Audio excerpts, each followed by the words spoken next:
I'm assuming you've seen Super Smash Con already, and if you haven't, I recommend you watch at least one set in top 8 to see why I'm making this video, because what you'll find in this video is a discussion about how this tournament is easily one of the best tournaments in terms of seeing high-level, close matches between really good players. In this video, we'll cover multiple topics from top 32 and above, notable players like Light and his sponsor, Moist Esports, highlights of the matches between players, key head-to-heads of the tourney, major upsets, and more. So buckle up, grab a bucket of popcorn, and witness a tournament that held some of the best games Super Smash Bros. Ultimate has birthed to this date.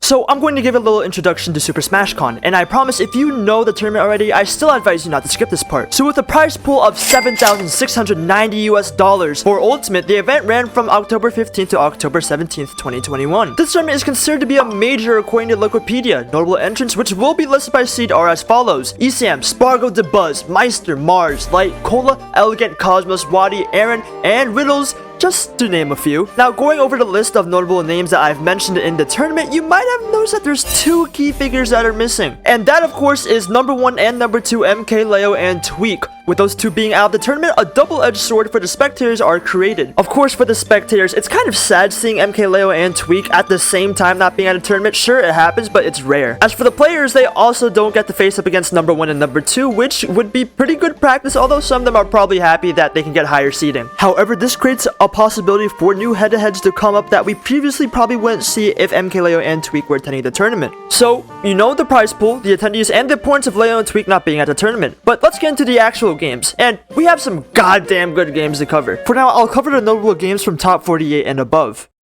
Okay, I'm not doing this in any particular order, but first game that we should talk about is Esam vs Apollo Kage. Esam, signed by Panda, and is considered the best Pikachu in the world, is up against Apollo Kage, a player from Missouri and plays Snake. Now, if you don't know, this already spells trouble for Apollo Kage. Esam has one of the best practice partners for Snake, and that would be MVD, who we'll talk about later. The fact that Pikachu and Snake is an even matchup, according to Esam himself in July 2021, the favorite to win here is obviously Esam, right? As he is also the first seed considering he just won Glitch 8.5. Pikachu away, but man, this is getting into a really tough situation. Apollo Kage's done such an amazing job putting 184 and the C4. I didn't see it. Esam didn't see it. Apollo Kage going up 1-0. Whoa.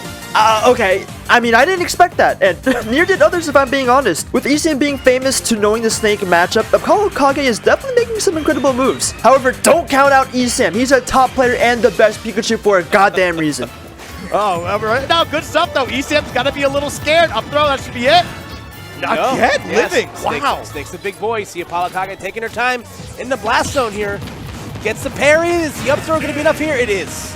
Also, in case you didn't realize, it's a best of 3, so it's the last game now. After a few stock trades between the two, we see ourselves at a last stock 0% situation for both players. And it was a really close last stock if I'm being honest. However, there is always a winner and losers to these sets, and... Oh, the Nikita, that's going to stop Esam. Tough spot to be in.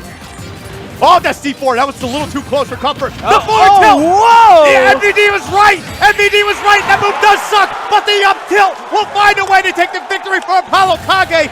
Moving on in winner's bracket, sending the number 1 seed to losers. You've probably realized that this is an amazing set only boosted by these amazing commentators. But that was just one game. Now, I don't have the time in this video to cover every single game like that, so I just wanted to highlight what this tournament had in store. For example, Light had a team kill his own teammate, Moist Aaron. Not going to connect the back air pressure, but here's another grab from Aaron. Okay, oh my gosh. That, you know what? Also, Lima considered to be the best Bayo beat Kurama and Aaron. Icy Mist as well beat Esam 3-0 while using Samus. Congrats to Icy Mist, by the way. Esam being the number 1 seed and being 3-0'd, really good stuff. Charge shots like that, it's almost looking like candy at this point to Esam. Just not shielding, just getting hit by it all, and Icy Mist taking it over Esam. But I will cover one more set in a little bit more detail, and that's Jackal versus Light. And I'll skip, the tiny little details, but damn, it was a 3-0 for Jackal. Now, if you don't know Jackal, he's considered to be one of the best, if not the best wolf in the tri-state region. And of course, Light, best Fox hands down. However, words won't do the game justice, and as this game is literally only 9 minutes long, I recommend watching it if you haven't. It's super fast-paced action. Now, what I really want to cover is the best top 8 I have ever seen since everyone started going back to offline events again. So, with no MKLeo or Tweak at top 8, what can we expect to see? Well, out of these 11 sets played, there was only 1 3-0 and 2 3-1s, which we'll cover later. But that means 8 sets out of 11 were a Game 5 scenario. In winner semifinals, we have 2 great sets, Cola vs Meister and Spargo vs Jackal. In losers round 1, we have MVD vs Tilda and Mars vs Light. And of course, you may have noticed something with these players. Yeah, it's the rise of the Spacies. It's the Spacey agenda. We have now a total of 3, which is Jackal repping Wolf, Tilda with Falco, and of course, Light with Fox. Now, I'm going to skip over this part pretty quickly, but shouts to Jackal taking Spargo to Game 5. I really recommend watching every single game of top AP, as damn, these were some good ass games. The one game I really do want to cover in depth, however, is one of my favorite head-to-heads of all time, and that would be Mars versus Light, ZSS versus Fox. For history purposes, including this set as well, Mars has 15 wins to Light's 11. Pretty close numbers if I do say so myself. However, these two are also from New England, and they constantly face each other, so of course, let me just shut up and show you some key highlights of the game. Not as nice as it needs to be here. Oh, going for the net. Oh, he gets a footstool. Mars 2-loader recovered, got clipped out of his double jump. Wait, you know what Light's looking for. Can you stop him? No.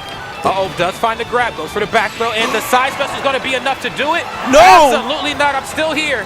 Oh, and falls out of the second interfere twice. Light, a third lease on life, but not a fourth. There we go, Mars. Self a little too early. My wow. And he still had the jump. ZSS, one of the best recoveries in the game. Down B, very high double jump, and then you got a tether or you got boost kick to get you back. Oh no, Light, what are you doing? Rolls right into the down smash. To tap into here pretty soon.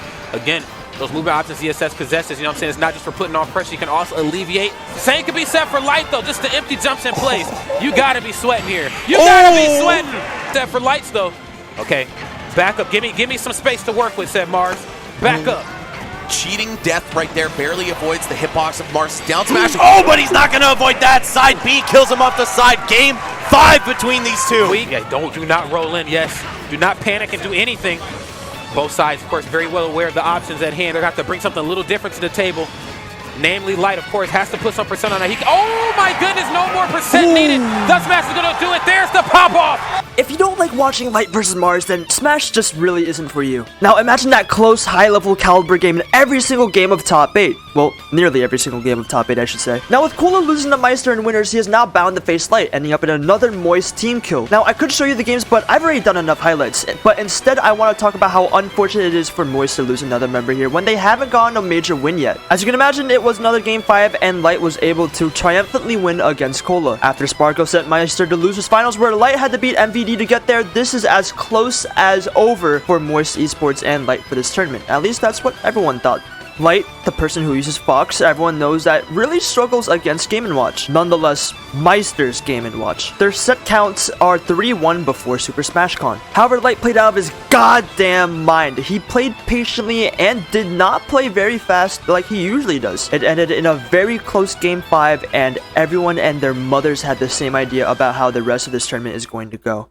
To talk about Spargo here as of late, especially as we moved into this offline era, but I feel like, and I say this of course with all the respect, I don't want people to forget about my boy Light. So what did you think going into that match? I won. I knew when I beat Meister, I won. And god damn did he beat Spargo. There's absolutely no reason for me to cover it in this video, however, because that's for you. The way Light was playing with his heart and the intense situations he found himself in, he triumphantly won. If there is a way to put it in words though, go follow Light on Twitter and watch the set. And why is that? Because I'm the best in this game. So congratulations to Moist Esports for winning their first ever Super Smash Bros. Ultimate Tournament. Oh, if you're wondering, here's Charlie's pop-off. Ah! Run! Get out of it! Another one! Any other one! Yes! Jezebel! Jezebel! If you stayed to the end, please subscribe because it took me a while to make this video. I'm probably going to do this for every single tournament, and let me know how you think about it. Well, that's going to be it. As per usual, have yourselves a goddamn good one, and don't forget, take it easy.